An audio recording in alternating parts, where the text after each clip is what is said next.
The moment I became invisible to my own wife, I started seeing everything else clearly: hidden accounts, false contracts, and a man who thought he owned more than just her attention.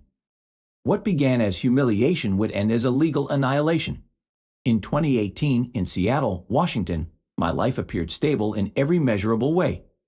I had been married to Emily for 8 years. I worked as a financial consultant at an investment firm, building models, forecasting risks, advising clients on how to protect what they had earned. She worked in public relations for a large construction corporation, moving comfortably in circles where influence and visibility mattered. From the outside, our existence looked orderly and successful. We owned a house in a quiet suburb, attended corporate events and charity functions, planned vacations months in advance, and spoke about the future as if it were a shared, carefully structured project. Yet beneath that structure, something had begun to erode. It did not happen abruptly. There was no single moment that announced the change. It accumulated in small deviations, the kind I had learned to notice in financial statements. A meeting postponed without urgency. A dinner canceled for reasons that sounded reasonable but lacked weight. A phone placed face down on the table more often than before. A growing preference for silence over conversation. None of these signs were dramatic on their own, but together they formed a pattern. Emily's attention gradually shifted away from the private space of our marriage toward the public arena of her work. Her calendar filled with networking events, late meetings, and industry gatherings. She spoke more about new projects and new people, less about us. I observed how her energy was directed outward, how her thoughts seemed occupied by circles in which I did not participate. She returned home mentally distant, present in body, but elsewhere in focus, as if part of her had already relocated to another life. I did not confront these changes emotionally. I registered them analytically. I compared past behavior to present behavior and noted the variance. Affection became more formal, less spontaneous. Physical closeness turned into routine rather than connection. The ease that once defined our interaction was replaced by a kind of professional politeness, as if we were colleagues managing a long-term project rather than partners sharing an intimate existence. There was also a subtle shift in how she spoke about certain people connected to her work, particularly those in positions of power. One name began to surface with increasing frequency in conversations about contracts, strategies, and future opportunities. It was mentioned without emphasis, yet with a consistency that made it stand out. I did not assign it emotional meaning at the time. I only noted that her tone changed slightly when she referred to him, becoming more engaged, more focused, as if the subject carried weight beyond professional necessity. At home, the atmosphere remained calm, but it was no longer warm. The routines continued, but the sense of shared purpose weakened. We functioned efficiently, like a well-run system whose core values had quietly been altered. I still believed in the structure of our life, in the commitments we had made, in the history that connected us. But I also sensed that the foundation of mutual respect, which I had always considered immutable, was no longer as solid as it appeared. I did not yet have evidence of betrayal. I did not even have a clear accusation forming in my mind. What I had was an internal assessment, a growing awareness that the balance within our marriage had shifted. Something essential was being reallocated, and I was no longer the primary recipient of it. The stability I trusted began to feel like an illusion maintained by habit rather than by choice, and I understood, even then, that systems built on habit alone eventually fail. The turning point came at a charity reception in downtown Seattle, an event organized by one of the major development funds the city supported that year. The setting was formal, restrained, designed to project respectability and influence. I attended with Emily as I had many times before, accustomed to standing beside her in professional environments where hierarchy was subtle but unmistakable. That evening, however, the structure I thought I understood revealed a different alignment. I noticed it first in the way she moved through the room. Her attention no longer returned to me by default. It was drawn repeatedly toward one person, as if guided by an invisible line of gravity. When our paths crossed near him, her posture changed slightly, her focus sharpened, and her expressions became more controlled, more deliberate. I recognized that shift from my own professional life. It was the demeanor people adopted in the presence of someone whose approval mattered. Richard Blake did not need to say anything to establish his position. His confidence was expressed through proximity, through the ease with which he occupied space that was not his by right, through the assumption that his presence required no permission. He behaved as if the boundaries around Emily were already flexible, as if my role in her life was a formality rather than a reality. The hierarchy was communicated through glances that lingered too long, through gestures that implied familiarity, through a calm certainty that no correction would come. I remained outwardly composed, but internally I registered the shift with precision. I was no longer the central reference point. I had become peripheral, a figure included by circumstance rather than by significance. There was no open disrespect, no overt challenge. The message was delivered through exclusion rather than confrontation. I was present, yet irrelevant, visible, yet disregarded. It was the kind of marginalization that does not announce itself but becomes undeniable once perceived. In that moment, the question ceased to be whether something inappropriate was occurring. The more critical realization was that a transfer of power had already taken place. Influence, attention, and priority had moved away from me and toward someone who operated with the assurance of entitlement. I understood that what I was witnessing was not merely a social interaction, but a redefinition of roles.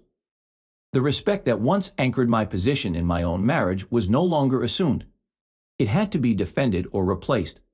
I did not react. I did not expose the tension or attempt to reclaim visibility. I observed, measured, and concluded. The absence of overt conflict did not soften the impact. On the contrary, it clarified. The structure I believed in had shifted without my consent, and the shift had been made visible in a public space where status and hierarchy were silently but rigorously enforced. That was when I recognized the point of no return, not as an emotional rupture, but as a strategic one. After the charity reception, I began to act with deliberate method. I returned to my office in downtown Seattle and immersed myself in the records and reports that had long been part of my professional purview. Financial statements, investment portfolios, and quarterly summaries passed under my scrutiny with the precision of someone trained to detect irregularities.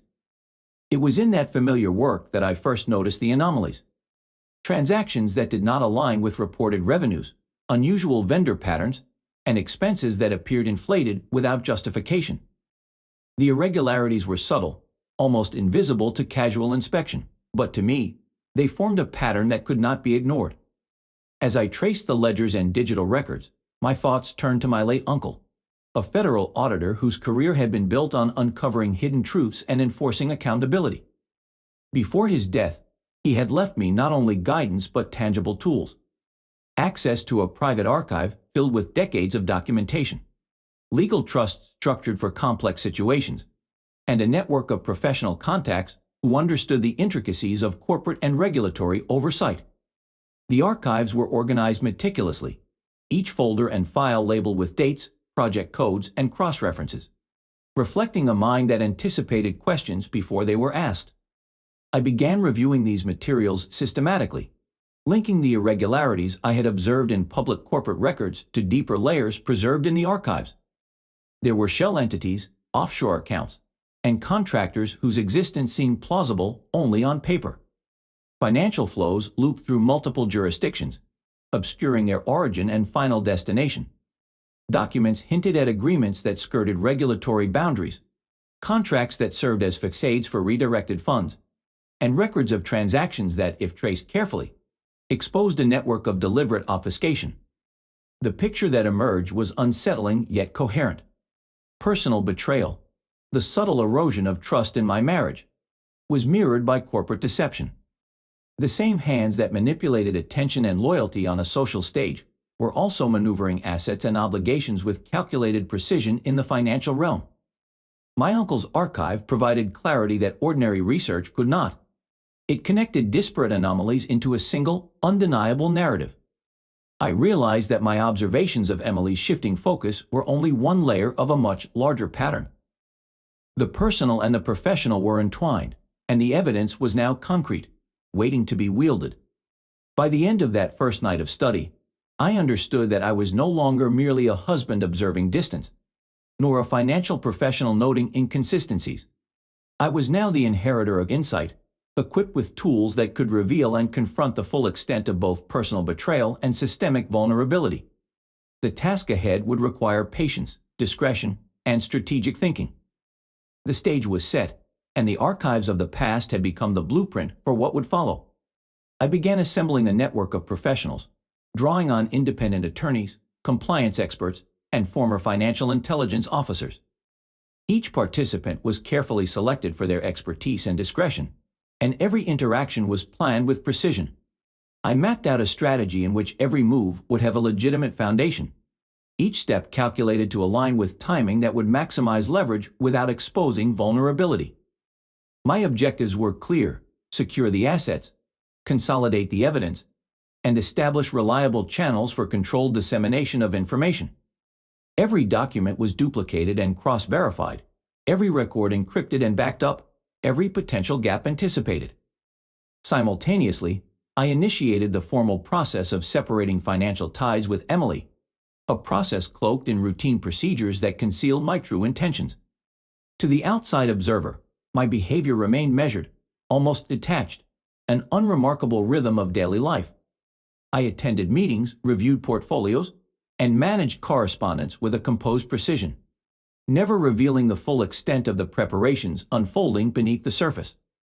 My outward calm was an instrument in itself, a subtle misdirection that allowed those around me to underestimate both my awareness and my capability. Through this careful orchestration, I built pressure as an invisible architecture. Each piece of evidence, each legal maneuver, each procedural step was a beam, a support, a calculated element of a structure designed to constrain and expose without overt confrontation. The opponents, unaware of the framework I was constructing, continued their routines, moving as if the world had not shifted. They had no perception of the lattice of influence I was assembling, nor of the timing that would eventually bring the entire construct to bear. In the quiet of my office, I reviewed the progress, confirming the alignment of all components. Contracts were transferred into secure trusts, corporate documents cataloged, accounts shielded, and communication lines established for discreet sharing. Each step reinforced the next, each layer ensuring that when the moment came, the pressure would be applied evenly, inexorably, and within the bounds of the law. The architecture of control was now complete, invisible yet formidable, waiting for the precise moment to assert itself. The collapse began quietly but decisively, triggered by a chain of official audits and investigations that I had carefully orchestrated from behind the scenes. Regulators received comprehensive evidence, meticulously documented and corroborated, leaving no room for ambiguity or dismissal. Within days, financial authorities initiated formal audits, scrutinizing every transaction, every account, every contract connected to Blake Holdings. Bank accounts were frozen, ongoing contracts were suspended, and internal communications became subject to subpoena. I watched from a distance as Blake's carefully curated image of invulnerability began to fracture. Reports emerged linking his name to fraud, misappropriation of funds, and breaches of fiduciary duty. Media coverage amplified each revelation, transforming rumors and suspicions into public certainty. Investors withdrew, partners questioned the stability of the company, and the perception of control, which Blake had wielded so confidently, evaporated entirely. Emily, caught in the crossfire, faced scrutiny for conflicts of interest that had previously gone unnoticed. Her role in the company became untenable, her influence diminished, and her professional standing collapsed under the weight of association. The equilibrium that had defined our social and corporate circles shattered, leaving each participant exposed to the consequences of choices they had made, actions they had condoned, and decisions they had taken for granted. I observed the chain reaction with a detached precision, noting the timing and impact of every measure I had set into motion. The system I had patiently studied, mapped, and understood now collapsed under its own vulnerabilities, accelerated by the pressure I had applied in silence. What had seemed impenetrable was revealed as fragile, and the illusion of control that had protected them all disintegrated completely. By the time the dust settled, the once untouchable empire of Blake Holdings was reduced to chaos and uncertainty. Legal investigations were ongoing. Reputational damage was irreversible, and every action, every deception, every overlooked risk had returned to those who had created it. The framework I had constructed had performed exactly as designed, efficiently, legally, and inexorably. The hidden architecture of pressure had executed its function, leaving consequences in its wake and confirming that the outcome was never a matter of chance, but of preparation, precision, and patience. The divorce was finalized quietly, executed through meticulous legal procedures and documented evidence, leaving no room for sensationalism or gossip. I vacated the house that had once symbolized safety and permanence, its walls now hollowed by memories of trust breached and expectations shattered. Relocating to a quieter district, I settled into a modest apartment that reflected neither wealth nor status but offered clarity and autonomy. My work at an independent consulting firm began anew, a space where merit and intellect determined outcomes rather than inherited positions or appearances. I did not savor the downfall of Blake or the consequences that befell Emily. Satisfaction, if it existed, was subtle and rooted in the completion of a cycle rather than the triumph of vengeance. Every betrayal, every hidden misstep had been converted into fact, analyzed, categorized, and archived as data for reflection. Emotions were distilled into insights. Pain was transmuted into strategy for living with integrity. The past no longer functioned as a wound but as an instruction manual, a record of what to recognize and what to avoid. Life settled into an unusual quiet, the kind that feels expansive because it is unclaimed by anger or obsession. There were no celebrations, no lingering grudges, only a profound awareness of my own boundaries, capabilities, and principles. Respect, first for oneself and then extended outward, became the architecture of my daily existence. Each decision, each interaction, was now informed by a sense of self-possession and the knowledge that autonomy was the only safeguard against recurrence of betrayal. In this restored equilibrium, I discovered a clarity that had eluded me during the illusions of my earlier life.